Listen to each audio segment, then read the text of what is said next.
কয়েকদিন আগে আমাকে একজন সিএ ফাউন্ডেশন সম্পর্কে একটা ভিডিও বানাতে বলেছিলেন। বেশ কয়েকদিন হয়ে গেছে আমার ভিডিওটা বানানো হয়নি, কারণ সত্যিই সময় পাইনি। চলো আজকে সিএ ফাউন্ডেশন সম্পর্কে একটা ভিডিও বানাই। তোমার যা কোয়ারিজ ছিল সেইগুলো আমি উত্তর দেওয়ার চেষ্টা করছি। বাই দ্য ওয়ে, আমি কোহেলি, তোমরা দেখছো step to success with Kohli. আজকের বিষয় সিএ ফাউন্ডেশন।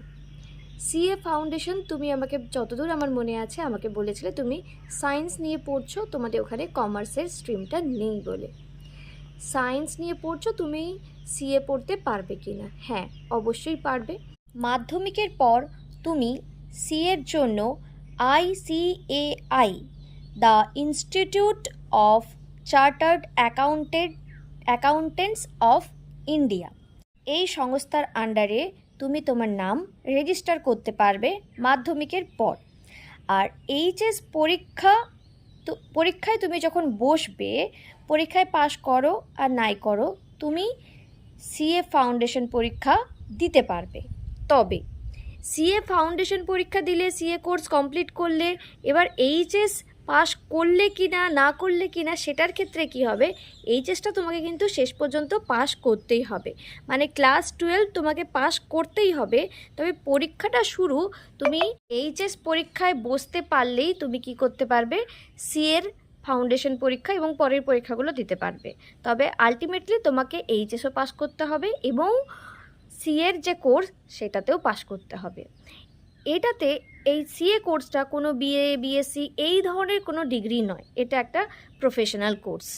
পুরো চার্টার অ্যাকাউন্টেন্টের জন্য 3টে লেভেল আছে। প্রথমে সিএ ফাউন্ডেশন, তারপর সিএ ইন্টার, তারপর সিএ ফাইনাল। এই 3টে পাস করতে পারলেই তুমি একজন চার্টার অ্যাকাউন্টেন্ট হতে পারবে। পুরো কোর্স কমপ্লিট করতে মোটামুটি 4 থেকে 5 বছর বা 4 থেকে 6 বছর হয়ে যায়। একবার অ্যাটেম্পটে পাস না করতে পারলে তুমি এটা দিতে পারবে। এখানে কোনো এজ লিমিট নেই। অনেকের প্রশ্ন থাকে যে কমার্স নিয়ে পড়লে কি সিএ পড়ার জন্য ভালো?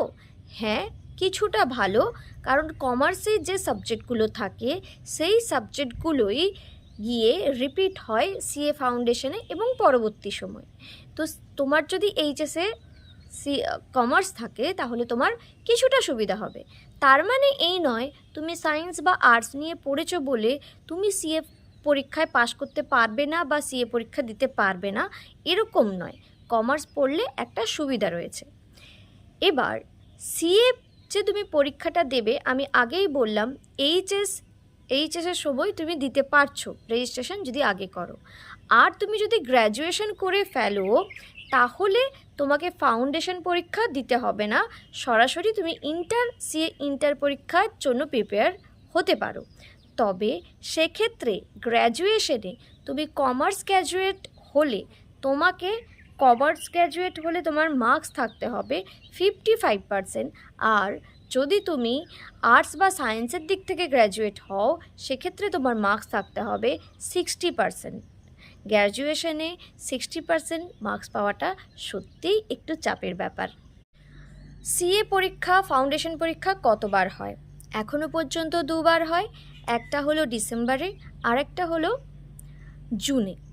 এবার তুমি যেই বারের পরীক্ষা দিতে চাইছো, জুনে যদি পরীক্ষা দিতে চাও, এইটা তো জুন চলছে, ছেড়েই দাও, এই ডিসেম্বরে তুমি যদি পরীক্ষাটা দাও, অন্তত 4 মাস আগে তোমাকে রেজিস্ট্রেশন করতে হবে। সিএ ফাউন্ডেশন শোনা যাচ্ছে এবার 3বার হতে পারে।